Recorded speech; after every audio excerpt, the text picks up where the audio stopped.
ಶಿವಾನಿ. ನಮಸ್ಕಾರ ಡಾಕ್ಟರ್, ನಾನೇ ಕಾಲ್ ಮಾಡಿದ್ದು. ಶಿವಾನಿ ಅಂದರೆ ನೀನೇನಾ? ಹೌದು ಡಾಕ್ಟರ್.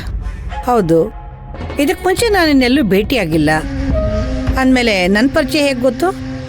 ಸೂರ್ಯವಂಶದವ್ರಿಗೆ ಸಂಬಂಧಪಟ್ಟವರೆಲ್ಲ ನನಗೆ ತೀರಾ ಹತ್ರ ಆಗಿರ್ತಾರೆ, ನನಗೆ ಬೇಕಾಗ್ತಾರೆ ಡಾಕ್ಟರ್. ಓ, ನೇರವಾಗಿ ನನ್ನನ್ನು ಹಾಸ್ಪಿಟಲೇ ಭೇಟಿಯಾಗೋದು ಬಿಟ್ಟು ಇಲ್ಲಿಗೆ ಯಾಕೆ ಕರೆಸ್ತೆ ಅಂತ ತಿಳ್ಕೊಬೋದಾ? ಆಸ್ಪತ್ರೆಯಲ್ಲಿ ನೀವೊಬ್ರು ಡಾಕ್ಟರ್ ಥರ ಮಾತಾಡ್ತೀರಾ. ಅದೇ ನಾನು ನಿಮ್ಮನ್ನ ನೇರವಾಗಿ ಹೀಗೆ ಭೇಟಿ ಆದ್ರೆ ಮುಕ್ತವಾಗಿ ವಿಷಯಗಳನ್ನ ಹಂಚ್ಕೋಬೋದಲ್ವಾ? ಅದಕ್ಕೆ ನಾನು ಸೈಕಾಲಜಿ ಸ್ಟೂಡೆಂಟ್ ಡಾಕ್ಟರ್, US ಇದ್ದೆ. ಮನೇಲಿ ಸ್ವಲ್ಪ ಪ್ರಾಬ್ಲಮ್ ಇದೆ ಅಂತ ನಮ್ಮ ಅಜ್ಜಿ ನನ್ನ ಇಲ್ಲಿಗೆ ಕರೆಸಿದ್ರು. ನಿನಗೂ ಸುರಭಿಗೂ ಏನು ಸಂಬಂಧ? ಸಂಬಂಧ ಇರೋದು ನನಗೂ ಸುರಭಿಗೂ ಅಲ್ಲ ಡಾಕ್ಟರ್, ನನಗೂ ಸೂರ್ಯನ್ಗೂ. ಸೂರ್ಯ ನನಗೆ ಭಾವ ಆಗಬೇಕು. ಮತ್ತೆ ನೀನೇನು ಯಾವತ್ತೂ ಆ ಮನೇಲಿ ನೋಡೇ ಇಲ್ಲ? ಸದ್ಯಕ್ಕೆ ಆ ಮನೆ ಪರಿಸ್ಥಿತಿ ಸರಿ ಇಲ್ವಲ್ಲ, ಅದಕ್ಕೆ ನಾನು ಹೆಚ್ಚಾಗಿ ಅಲ್ಲಿ ಬರ್ತಾ ಇಲ್ಲ. ಸರಿ, ಈಗ ಹೇಳು, ನನ್ನಿಂದ ನಿನ್ಗೇನಾಗಬೇಕು? ಸುರಭಿ ಅಂತ ಹೇಳ್ಕೊಂಡ್ ಬಂದಿದ್ದಾಳಲ್ಲ, ಅವಳ ಪರಿಸ್ಥಿತಿ ಇವಾಗ ಹೇಗಿದೆ? ಕೆಲವೊಂದು ಬಿಹೇವಿಯರ್ ಬಿಟ್ಟರೆ ಮಿಕ್ಕಿದೆಲ್ಲ ನಾರ್ಮಲ್ ಆಗೇ ಇದೆ. ನನ್ನ ವೃತ್ತಿ ಜೀವನದಲ್ಲಿ ಇದೊಂದು ವಿಚಿತ್ರವಾದ ಕೇಸು ಅಂತ ಹೇಳ್ಬೋದು. ಇದ್ರ ಬಗ್ಗೆ ನೀವು ಜಾಸ್ತಿ ತಲೆ ಕೆಡ್ಸ್ಕೋಬೇಡಿ ಡಾಕ್ಟರ್. ನಾನು ಸೈಕಾಲಜಿ ಸ್ಟೂಡೆಂಟ್ ಆಗಿರೋದ್ರಿಂದ ಸುರಭಿನ ಚೆನ್ನಾಗಿ ಅಬ್ಸರ್ವ್ ಮಾಡಿದ್ದೀನಿ. ಸ್ಟ್ರೈಟ್ ಫಾರ್ವರ್ಡ್ ಆಗಿ ಹೇಳಬೇಕು ಅಂದ್ರೆ ಅವಳಿಲ್ಲಿರೋ ಸಿಚುವೇಶನ್ನ ಉಪಯೋಗಿಸ್ಕೋತಾ ಇದ್ದಾಳೆ. ಇದನ್ನ ನಾನು ಮನೆಯವರಿಗೆ ಹೇಳಿದ್ರೆ ಯಾರು ಕೂಡ ಕೇರ್ ಮಾಡ್ತಾ ಇಲ್ಲ. ಅದಕ್ಕೆ ನನಗೆ ನಿಮ್ಮ ಸಹಾಯ ಬೇಕಿತ್ತು ಡಾಕ್ಟರ್. ಅವಳ ಕೇಸ್ ಏನೇ ಇರಲಿ, ನೀವ್ಯಾಕೆ ಅವಳನ್ನ ಅಲ್ಲಿಂದ ಓಡಿಸ್ಬಾರ್ದು?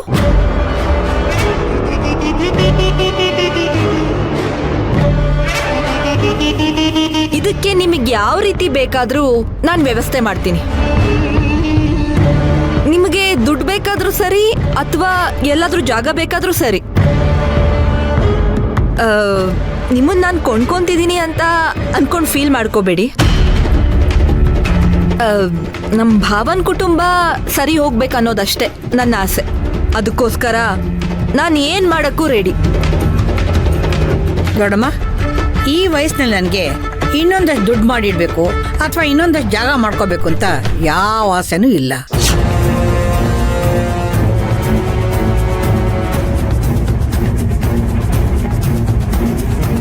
ನಾನು ಇದುವರೆಗೂ ಬಹಳ ಪ್ರಾಮಾಣಿಕವಾಗಿ ನಡ್ಕೊಂಬಂದಿದ್ದೀನಿ. ಯಾರ್ದೋ ಆಸೆ ಈಡೇರ್ಸೋಕ್ಕೋಸ್ಕರ ನನ್ನ ವೃತ್ತಿ ಧರ್ಮನ ನಾನು ಬಿಡೋದಕ್ಕೆ ಸಾಧ್ಯ ಇಲ್ಲಮ್ಮ.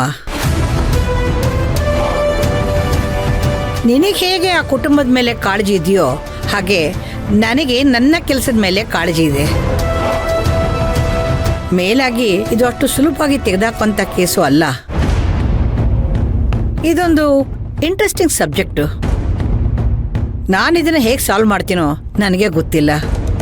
ಆದರೆ ಖಂಡಿತವಾಗ್ಲೂ ನನ್ನ ವೃತ್ತಿ ಜೀವನದಲ್ಲಿ ಇದೊಂದು ಮೈಲಿಗಲ್ಲಾಗತ್ತೆ.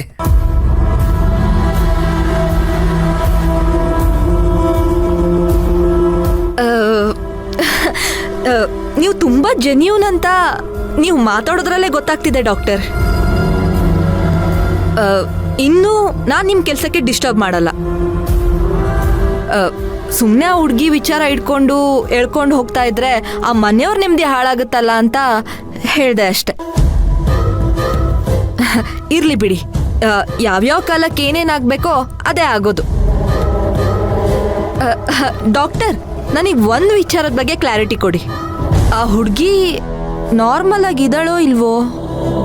ನನ್ನ ಪ್ರಕಾರ ಆ ಹುಡುಗಿ ತುಂಬಾ ಸೂಕ್ಷ್ಮವಾಗಿ ಇದ್ದಾಳೆ. ತಂದಲ್ಲದೆ ಇರೋಂಥ ವ್ಯಕ್ತಿತ್ವನ ನಂಬ್ಕೊಂಡು ಬದುಕ್ತಾ ಇದ್ದಾಳೆ.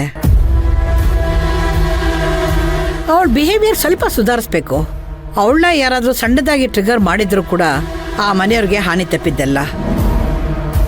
ಸ್ವಲ್ಪ ಅಜಾಗರೂಕತೆ ವಹಿಸಿದ್ರು ತುಂಬ ತೊಂದರೆ ಅನುಭವಿಸ್ಬೇಕಾಗತ್ತೆ.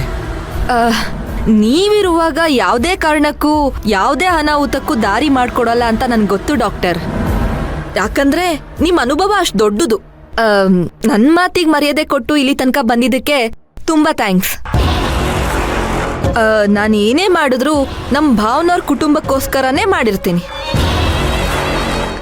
ದಯವಿಟ್ಟು ನೀವು ನನ್ನ ಬಗ್ಗೆ ತಪ್ಪು ತಿಳ್ಕೊಬೇಡಿ. ನಿಮ್ಮ ಈ ಟೈಮಿಗೆ ಏನು ಸಂಭಾವನೆ ಸಿಗಬೇಕೋ ಖಂಡಿತವಾಗ್ಲೂ ಅದು ನಿಮಗೆ ಸಿಗುತ್ತೆ. ದಯವಿಟ್ಟು ಈ ವಿಚಾರ ನಮ್ಮಲ್ಲೇ ಇರಲಿ ಪ್ಲೀಸ್. ಆಯ್ತಮ್ಮ, ಇಲ್ಲೆಲ್ಲರೂ ಪ್ರಯತ್ನ ಪಡ್ತಾ ಇರೋದು ಆ ಮನೆ ಒಳ್ಳೇದಕ್ಕೆ ಅಲ್ವಾ? ಆ ಹುಡುಗಿ ಯಾವಾಗ ಸರಿ ಹೋಗ್ತಾಳೋ ನೋಡೋಣ. ನಾನೇನು ಬರ್ತೀನಿ. Thanks doctor, thank you so much.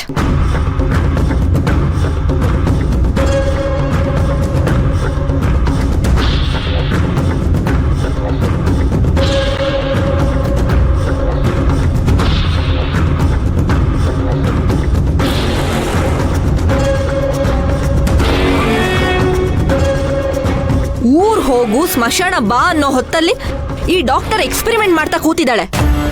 ಇವಳನ್ನ ನಮ್ ದಾರಿಗೆ ಎಳೆಯೋದು ಕಷ್ಟ ಇದೆ, ಆದ್ರೆ ಆ ಸುರ್ಬಿನ ದಾರಿ ತಪ್ಪಿಸೋದು ತುಂಬಾ ಈಸಿ. ಅವಳಿಗೆ ಟ್ರಿಗರ್ ಆದ್ರೆ ಆ ಮನೆಯವ್ರಿಗೆ ತೊಂದರೆ ಆಗುತ್ತೆ ಅಂದ್ರೆ ಖಂಡಿತವಾಗ್ಲೂ ಅವಳಿಗೆ ಟ್ರಿಗರ್ ಮಾಡ್ತೀನಿ. ಆ ಮನೆಯವ್ರಿಗೆ ಅವಳಿಂದ ತೊಂದರೆ ಆದ್ರೆ ಅವಾಗ ಅವರೇ ಅವಳನ್ನ ಹೊರಗಾಕ್ತಾರೆ. ಅದಕ್ಕೆ ನಾನು ಎಲ್ಲಿ ಟ್ರಿಗರ್ ಒತ್ತಬೇಕೋ ಒತ್ತುತ್ತೀನಿ.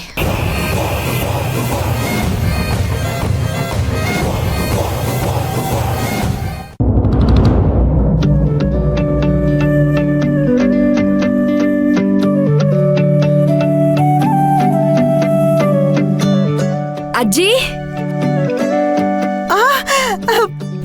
ಪದ್ಮಿನಿ, ಅಜ್ಜಿ ನೀವ್ ಯಾವಾಗ ಬಂದ್ರಿ? ನಾನ್ ಬಂದ್ ಅರ್ಧ ಗಂಟೆ ಆಯ್ತು ಕಣೆ. ಅಣ್ಣನ್ ರೂಮ್ಗೆ ಹೋಗಿ ಅಣ್ಣನ್ ಮಾತಾಡ್ಸ್ಕೊಂಡ್ ಬಂದೆ. ನೀನು ಹೇಗಿದ್ಯಾ? ಹುಷಾರಾಗಿ ಆರೋಗ್ಯವಾಗಿದ್ದೀನಿ ಅಜ್ಜಿ. ನೀವಿಬ್ರು ಕಾರಣ ಇಲ್ದೆ ಬರೋರಲ್ಲ. ಒಂದು ಏನಾದ್ರೂ ವಿಶೇಷ ಇರ್ಬೇಕು, ಇಲ್ಲ ಅಂದ್ರೆ ಏನಾದ್ರೂ ಹೊಸ ವಿಷಯ ಇರ್ಬೇಕು. ಅದೇನು ಅಂತ ಹೇಳಿ. ನೀನೇ ಹೇಳು, ನಾವ್ ಯಾತಕ್ ಬಂದಿದೀವಿ ಅಂತ. ನನ್ಗೇನ್ ಗೊತ್ತಾಗತ್ತೆ ಅಜ್ಜಿ? ಏಯ್, ಅದು ನಿನಗ್ ಸಂಬಂಧಪಟ್ಟ ವಿಷಯ ಕಣೆ.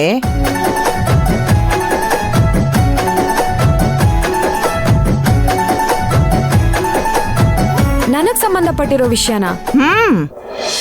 ಏನು ಅಂತಾನೆ ಗೊತ್ತಾಗ್ತಿಲ್ವೇ. ಇಷ್ಟೇನ ನಿನ್ ತಲೆ ಓಡೋದು? ನಾನು ಹೇಳ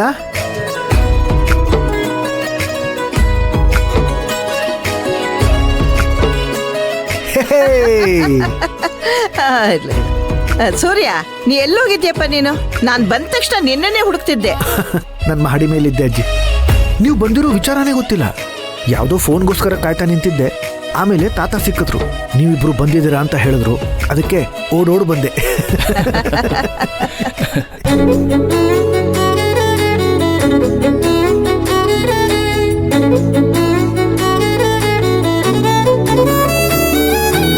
ಅಣ್ಣ, ನಾನು ಇತ್ತೀಚೆಗೆ ನೀನ್ ಖುಷಿಯಾಗಿರೋದನ್ನೇ ನೋಡಿಲ್ಲ. ಇವ್ರು ನೋಡಿದ್ರೆ ನನ್ ವಿಚಾರನೇ ಮಾತಾಡಕ್ ಬಂದೆ ಅಂತಿದ್ದಾರೆ. ನೀನ್ ನೋಡಿದ್ರೆ ಎಲ್ಲ ವಿಷಯ ಗೊತ್ತಿದೆ ಅಂತ ಹೇಳ್ತಿದ್ಯಾ. ಅದೇನು ಅಂತ ನನಗೂ ಸ್ವಲ್ಪ ಹೇಳ್ಬಾರ್ದಾ? ಏಯ್, ಅಷ್ಟು ಗೊತ್ತಾಗ್ಲಿಲ್ವಾ? ನಿನ್ನ ಸೀಮಂತದ ಬಗ್ಗೆ ಮಾತಾಡ್ಕೊಂಡು ಹೋಗೋಣ ಅಂತ ಬಂದಿದ್ದು. ನನ್ ಸೀಮಂತನ? ಅದು ಇಂಥ ಸಮಯದಲ್ಲಿ? ಈಗಲ್ದೆ ಇನ್ಯಾವಾಗ ಮಾಡ್ಬೇಕಮ್ಮ?